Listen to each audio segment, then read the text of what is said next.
নতুন বছরের শুরুতেই আধার কার্ড নিয়ে নতুন নিয়ম জারি করা হলো কেন্দ্রীয় সরকারের তরফ থেকে।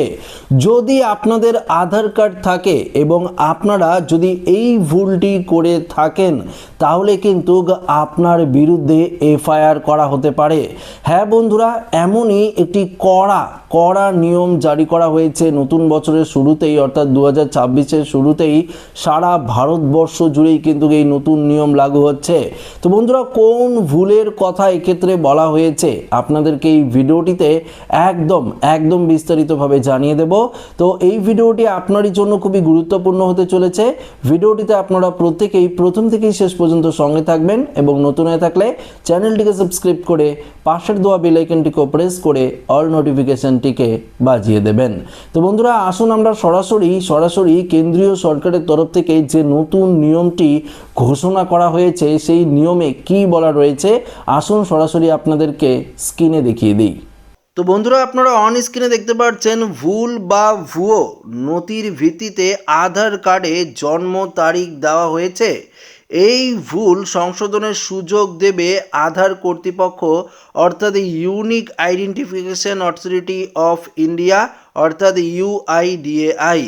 একই সঙ্গে তারা সংশ্লিষ্ট আধার গ্রাহক ও তার অভিভাবকের নামে এফআইআর করতে পারে। দেখুন, এক্ষেত্রে সম্প্রতি প্রকাশিত এক নির্দেশিকায় আধার কর্তৃপক্ষ এমনটাই কিন্তু জানিয়ে দিয়েছে। দেখুন, আপনাদেরকে পরিষ্কার বলছি, যদি আপনাদের আধার কার্ডে জন্ম তারিখ ভুল থাকে এবং আপনারা যদি ভুল করে থাকেন, অনেকের আধার কার্ডেই তো ডেট অফ বার্থ ভুল থাকে, তাই তো? যদি আপনারা জন্ম তারিখ ভুল করে থাকেন এবং আপনাদেরকে সেই জন্ম তারিখ ঠিক করার জন্য কিন্তু সুবিধা দিচ্ছে ইউআইডিআই, অর্থাৎ দেখতে পাচ্ছেন unique identification authority of India. যদি আপনারা এই ভুলটি না, অর্থাৎ এই ভুলটি সঠিক যদি না করেন তাহলে কিন্তু আপনার এবং আপনার অভিভাবকের বিরুদ্ধে কিন্তু এফআইআর পর্যন্ত করা হতে পারে। দেখুন, সম্প্রতি এই নিয়মে কি বলেছে ইউআইডিআই এর বক্তব্য, সাধারণত 3টি কারণে জন্ম তারিখ আপডেট বা বদলানো দরকার হয়। প্রথমত যে কারণটি বলেছে, যদি জন্ম তারিখ স্পষ্ট করে আধারে লেখা না থাকে, কখনো শুধু বছরের উল্লেখ থাকে, তারিখ নয়, বা সেই সংক্রান্ত নথি আধার কর্তৃপক্ষের ডেটাবেসে আপডেট না থাকে। দ্বিতীয়ত আপনাদেরকে বলছি, দেখুন দ্বিতীয়ত বিষয়টি আপনাদেরকে ক্লিয়ার করে দিচ্ছি। দ্বিতীয়ত বলেছে, যদি আধার গ্রাহক ভুল জন্ম তারিখ দিয়ে থাকেন বা আপডেটের তা ভুলভাবে নথিভুক্ত করেন সেক্ষেত্রে সমস্যা হতে পারে। তৃতীয়ত বলেছে, যদি কেউ জন্ম তারিখের জন্য ভুয়ো নথি পেশ করেন এবং পরবর্তীকালে সঠিক নথি দিয়ে তা সংশোধন করাতে চান। নয়া নিয়মে বলা হয়েছে, সদ্যজাত থেকে 18 বছর বয়সী ভারতীয় নাগরিক আধারের জন্য বার্থ সার্টিফিকেট বাধ্যতামূলক। পরিষ্কার বুঝতে পারলেন, জন্ম সার্টিফিকেট কিন্তু বাধ্যতামূলক। যদি 18 বছর বা তার বেশি বয়সের কোনো ব্যক্তি আগে বার্থ সার্টিফিকেট জমা করে থাকেন এবং সেখানে জন্ম তারিখ ভুল থাকে তাহলে তিনি সংশোধিত বার্থ সার্টিফিকেট দিয়েই আধার আপডেট কিন্তু করাতে পারবেন। তবে এক্ষেত্রে সার্টিফিকেটের বার্থ রেজিস্ট্রেশন নাম্বার অপরিবর্তিত কিন্তু থাকতে হবে।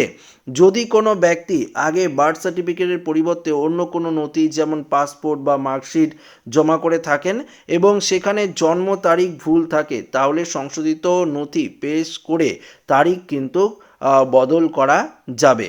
দেখুন আরও কি বলেছে, আরেকটু বিষয় আপনাদেরকে ক্লিয়ার করে দিই। আধার কর্তৃপক্ষ জানাচ্ছে, ভুল বা ভুয়ো নথি দিয়ে নিজের বা সন্তানের আধার কার্ড করালে পরবর্তীকালে সঠিক নথি দিয়ে জন্ম তারিখ বদলানোর সুযোগ মিলবে। তবে এক্ষেত্রে প্রথমেই আধার কার্ডটি নিষ্ক্রিয় করা হবে। যতদিন পর্যন্ত জন্ম তারিখ সংক্রান্ত নথি যাচাই হচ্ছে না ততদিন আধার কিন্তু সক্রিয় হবে না। সংশ্লিষ্ট ব্যক্তিকে একটি হলফনামা কিন্তু জমা করতে হবে।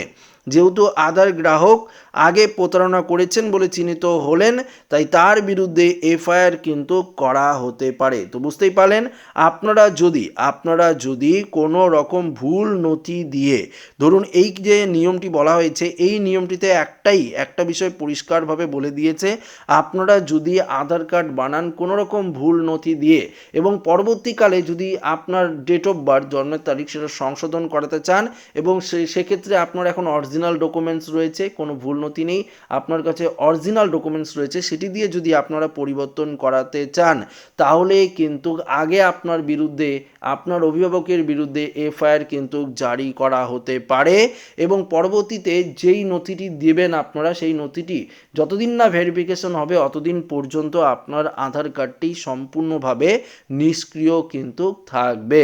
এবং আরেকটি কথা বলেছে, আধার কার্ড যখন আপনারা বানিয়েছেন তখন যদি আপনারা বার্থ সার্টিফিকেট দিয়ে আধার কার্ড বানিয়ে থাকেন তাহলে কিন্তু পরিবর্তন করতে গেলে আপনাদের বার্থ সার্টিফিকেট দিয়েই কিন্তু পরিবর্তন করতে হবে, অন্য কোনো নথি দিয়ে কিন্তু পরিবর্তন করতে পারবেন না। তো আশা রাখবো ভিডিওটিতে আপনাদের পরিষ্কারভাবে ইনফরমেশনটি দিতে পারলাম। ভিডিওটি ভালো লাগলে লাইক করবেন, বন্ধুদের সাথে শেয়ার করবেন, নতুন হয়ে থাকলে চ্যানেলটিকে সাবস্ক্রাইব করে আমাদের সঙ্গে জুড়ে থাকবেন। ধন্যবাদ।